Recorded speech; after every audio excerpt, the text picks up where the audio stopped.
많은 사람들이 은퇴하면 행복할 줄 알았습니다. 평생 일궈놓은 돈 걱정은 크게 없었죠. 하지만 제 60대의 현실은 달랐습니다. 통장 잔고는 두둑했지만 제 마음은 늘 허전했어요. 가장 충격적이었던 순간은 어느 날 아침 문득 깨달았을 때였습니다.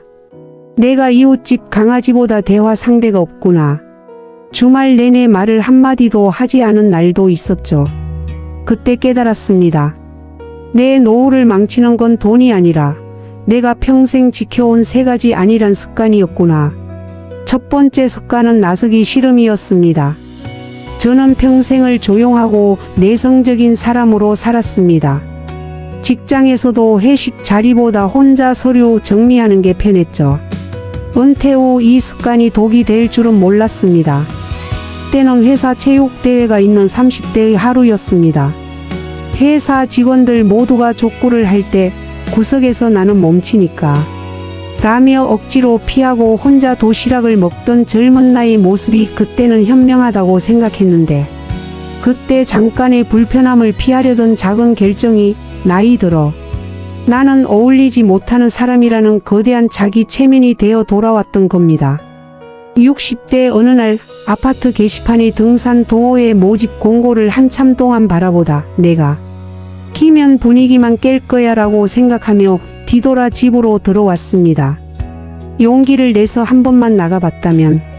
내성적인 사람은 새로운 관계를 만드는데 2배의 노력이 필요합니다. 하지만 저는 그 첫 발을 영영 떼지 못했죠. 두 번째는 과거 기준 고수입니다. 은퇴 후에도 저는 끊임없이 제 과거의 성취, 과거의 지식으로 현재를 평가했습니다. 스마트폰 교육을 무시하고 지내왔던 50대 후반쯤이었을 겁니다. 아들이 스마트폰 사용법을 가르쳐 주려 할 때 내가 왕년에 컴퓨터로 얼마나 많은 일을 했는데 이런 장난감 같은 걸로 시간을 낭비할 수 없어 라며 화를 내던 모습이 스쳐 지나갑니다. 저는 기술을 배우는 것이 아니라 세상과의 연결을 거부하고 있었던 겁니다.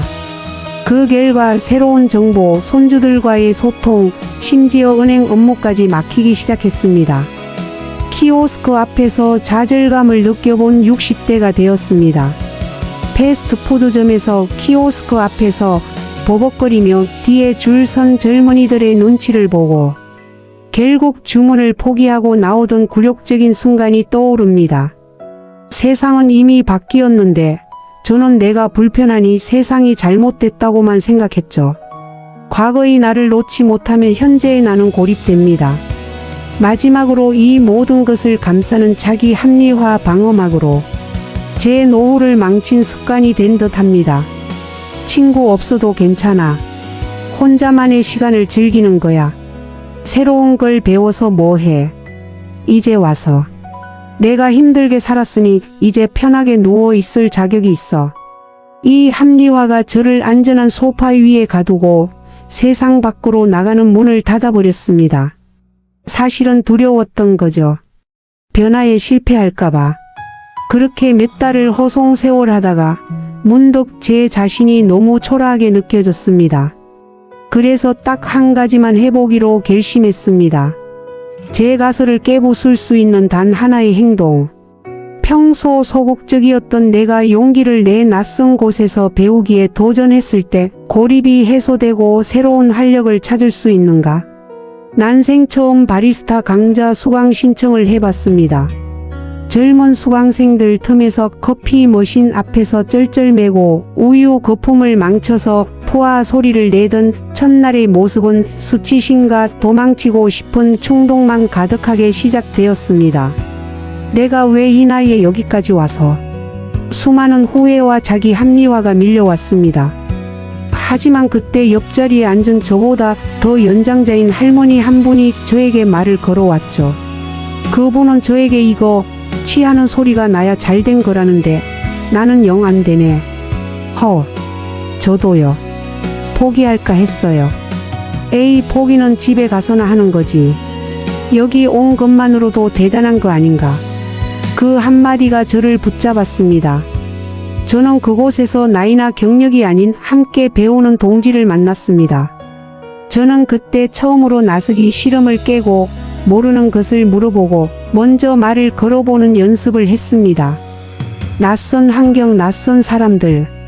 불편했지만 이 불편함이야말로 제가 잃어버렸던 삶의 활력이었습니다. 저는 바리스타 자격증을 땄습니다. 중요한 건 커피를 잘 만드는 것이 아니었습니다. 제가 변할 수 있다는 사실을 스스로 검증했다는 것입니다. 작은 변화가 가져온 새로운 인간관계와 활력은 이전에 고립된 삶보다 훨씬 가치 있고 긍정적인 노후를 선사한다. 노후를 망치는 습관은 돈이 아니라 자기 방어가 아닌가 싶습니다. 그래서 저는 지금 이 영상을 보고 계신 제 또래 여러분께 감히 말씀드립니다. 나서기 실험을 깨세요. 단 10분이라도 낯선 곳에 나만의 자리를 만드세요. 아파트 도서관이든 동네 시장이든 좋습니다. 과거 기준을 버리세요. 스마트폰이든 키오스크든 배우는 것을 굴욕으로 여기지 마세요. 그건 세상을 얻는 통로입니다. 자기 합리화를 멈추세요. 편안함은 잠시일 뿐 결국 고립으로 가는 지름길입니다. 오늘 하루 뭔가 불편한 일을 해냈다는 성취감이 가장 중요한 노후 자산입니다. 제 노후는 이제 돈으로 측정되지 않습니다. 저와 함께 커피를 마실 친구, 제가 내려준 커피를 마시고 기뻐하는 사람들의 얼굴로 채워져 있습니다. 당신의 60대 아직 늦지 않았습니다.